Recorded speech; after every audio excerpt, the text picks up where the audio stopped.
Welcome back to A Little Bit of Everything YouTube channel. Today is part 3 of making beer at home, and it's bottling day, the final step before you can drink your beer. First thing I did was sterilize 50 12-ounce bottles. I have a two-step process. First is in the dishwasher, and then after that I use a chemical sterilizer, and the bottles are ready to go. I also sterilize the siphon, the wand that will actually go into the bottles of beer, and it helps control the flow of the beer, the bottle capper, and I do make my own labels for the bottles, and it's easy to do. There's lots of free label makers online. I also sterilize the bottle caps. It's in a pot, but actually I use the chemical sterilization versus heating up the water. Either way will work, but I always prefer to use the chemical process. Here's the beer in the carboy. It's been sitting in a dark place for the past 2 weeks. I brought it up to this tub so it's raised high enough so when we do the siphoning, it will siphon nicely and will siphon into this bucket. Okay, we're going to begin the siphoning process. Carefully go ahead and start the siphoning.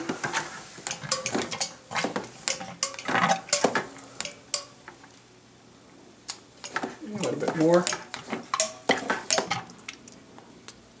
Okay, there we go. Now, I like to siphon the beer from the carboy into the bucket for a couple of reasons. This way I can control how much sediment, and hopefully it's zero sediment, that will get into the final beer. So I'm going to be careful in where I keep this siphon. I'm not going to let it touch the bottom of the carboy. And also, when we prime the beer before bottling, that's when you add sugar to start the carbonation process again. It's so much easier to work out of the bucket, and then it's a lot easier also to work out of the bucket when filling the bottles. We're getting close to the bottom of the carboy, and again I'm being careful not to bring any sediment into it. Okay, once that happens, you're pretty much done.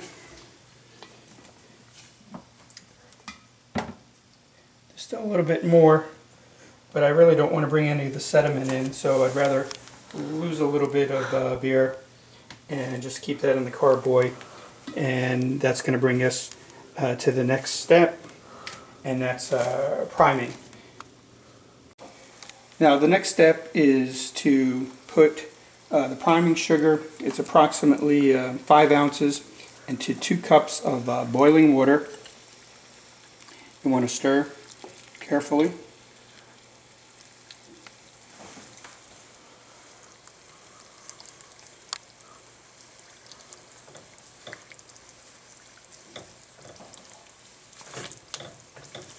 Get it all in. Continue stirring until it comes back up to a full boil.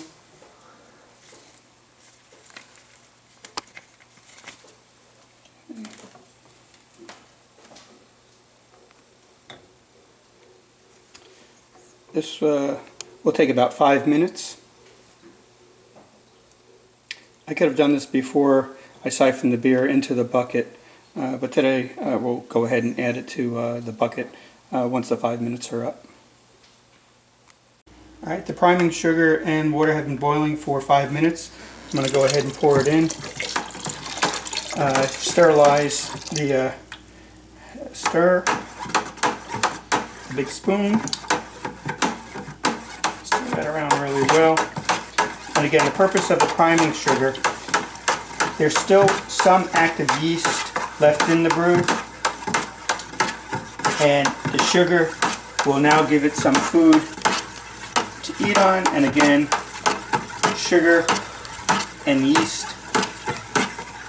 creates both alcohol and carbon dioxide, and it's the carbon dioxide that makes the wonderful bubbles.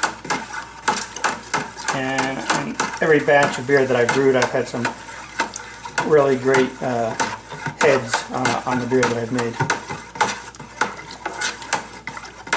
The next step is to put the sterilized wand into the siphon hose. And again, this is what we're going to use to fill the bottles.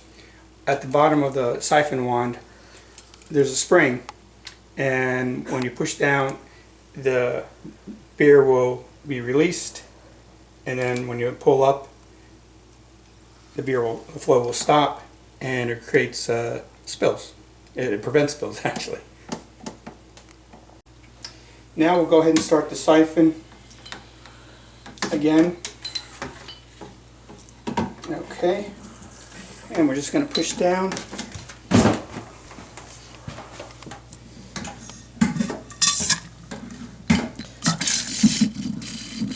Once you get it going, there we go.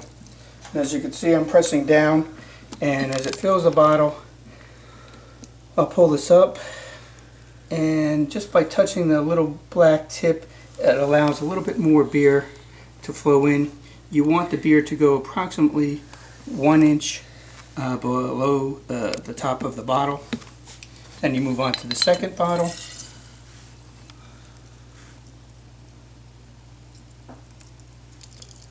And again, as it approaches the top, I pull it out and just slowly let some more in until we're about 1 inch from the top. And I'll do that for all 50 bottles. Again, since I left some of the beer in the tub, it may not make all 50, but again, I wanted to be very careful and not get any sediment into the final brew. We finished putting the beer in the bottles, and actually we had 51 bottles that were filled. The next step is to get your beer caps, bottle caps, and put one on top like that. And again, this has been sterilized as has been the bottle cap. Do that and press down, and you're all done. Now I just have to do 48 more bottles, and we'll be back. The final step is to go ahead and put on a label. I use a spray adhesive to the label and gently put it on.